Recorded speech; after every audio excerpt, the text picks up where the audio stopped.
श्रोत्यो नमस्कार. आता ऐकूया नवा वसा. लेखक राजा मंगळवेडेकर. आटपाट नगर होतं. तिथं भाऊ टोलेजंग वाड्यात राहत होता. बहीण राहत होती लहानशा झोपडीत. भाऊ होता श्रीमंत, बहीण होती गरीब. भावानं एकदम मोठी मेजवानी दिली. त्यानं सगळ्यांना बोलावलं, बहिणीला बोलावलं नाही. बहिणीला वाटलं घाईगर्दीत भाऊ विसरला असेल. आपल्या भावाच्याच घरचं जेवण आहे, आमंत्रण नसलं म्हणून काय झालं, कशाला बघायची आमंत्रणाची वाट, इतके लोक येणार, आपणही जावं. रंगीबेरंगी पताकांनी आणि फुलांच्या माळाने टोलेजंग वाडा सजवला होता. स्वतः भाऊ दारात हात जोडून उभा होता. येणाऱ्यांचं हसून अगत्यानं स्वागत करत होता. या, बसा म्हणत होता. सगळे लोक आले. जेवणासाठी पाटांवर येऊन बसले. बहीण मात्र कोपऱ्यातच उभी. सगळे जेवणाच्या गडबडीत. कुणाचं तिच्याकडं लक्षच नव्हतं.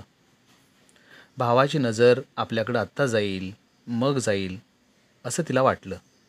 पण भावानं पाहुणी न पाहिल्यासारखं केलं.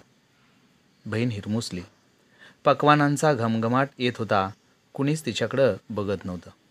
वाट पाहून पाहून बहीण थकली. कुणीच बोलावत नाही असं पाहून ती तिथंच एका रिकाम्या पाटावर बसली. घास घेणार तोच भावाची तिच्याकडं नजर गेली. कोण ग तू, इथं कशाला आलीस, त्यानं विचारलं. दादा, मला नाही ओळखलंस, मी तुझी बहीण.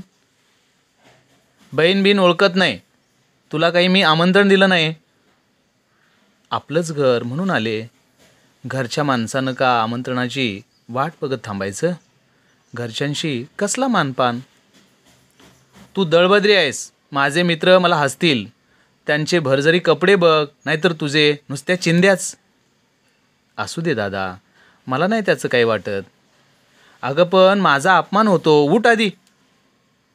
एवढ्यात पंक्तीतला एकजण म्हणाला, भरल्या ताटावरून असं कुणाला उठवू नये. बहिणीला वाईट वाटलं. ती खट्टू झाली. न बोलता न जेवता बिचारी घरी गेली. तिच्या मनात एकच विचार सुरू झाला, हे असं का? शेजारणीला पुसलं, थोरा मोठ्यांना विचारलं, असं का घडावं? भावानं असं का करावं? कुणीतरी सांगितलं, बाई बाई दरिद्र गेलं पाहिजे, दिवस पालटले पाहिजेत. दरिद्र कसं जाईल? बाई बाई वसा घे. कसला वसा घेऊ? वसा घे कामाचा, वसा घे श्रमाचा. रिकामं कधी बसायचं नाही, आळसात वेळ घालवायचा नाही. घेतला वसा टाकायचा नाही, दिला शब्द मोडायचा नाही. बहिणीनं वसा घेतला. रिकामी कधी बसली नाही, दिवसा झोप घेतली नाही, आळस टाकून कामाला लागली.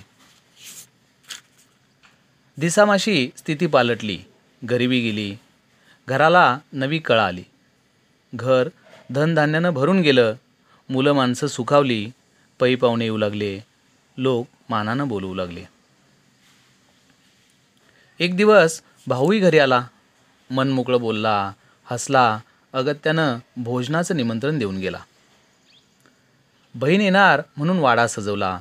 केळीची पानं, पानांपुढं रांगोळी, रंगीत सुंदर पाट, उदबत्तीचा घमघमाट, काय वर्णावा थाट. भाऊ दारात उभा होता. बहीण दिसताच पुढं झाला.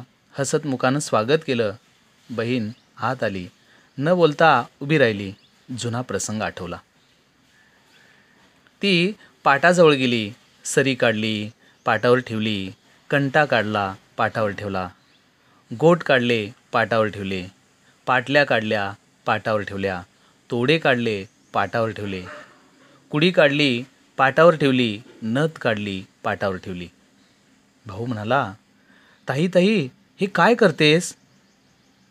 ऐकलं न ऐकलंसं करून ती एक एक घास दागिन्यांवर ठेवू लागली.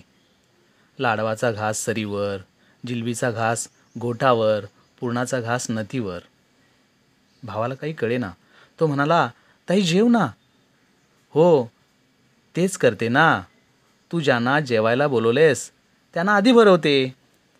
भाऊ गोंधळला. त्याला काही कळेना. बहीण म्हणाली, भाऊराया, तू मला नाही बोलवलंस? बोलवलेस या दागिन्यांना, माझ्या श्रीमंतीला. भाऊ ओशाळला कसाबसा म्हणाला, ताई ताई मला माफ कर. मागं मी चुकलो, आता मी शिकलो. पुन्हा असं वागणार नाही, कुणाला कमी लेखणार नाही. बहीण म्हणाली, अरे माणसाचे दिवस सारखेच नसतात. त्या दिवशी तुझ्याकडं धडा शिकले, कामाला लागले आणि दिवस पालटले. भाऊ म्हणाला, ताई ताई चांगलं केलंस. माझ्या डोळ्यात अंजन घातलंस. आजपासून वसा घेईन, तुझा वसा सर्वांना सांगेन. म्हणेन, उतू नका, मातू नका, कामाचा आळस करू नका, खोटा गर्व धरू नका, माणुसकीला विसरू नका, कोणाला हीन लेखू नका.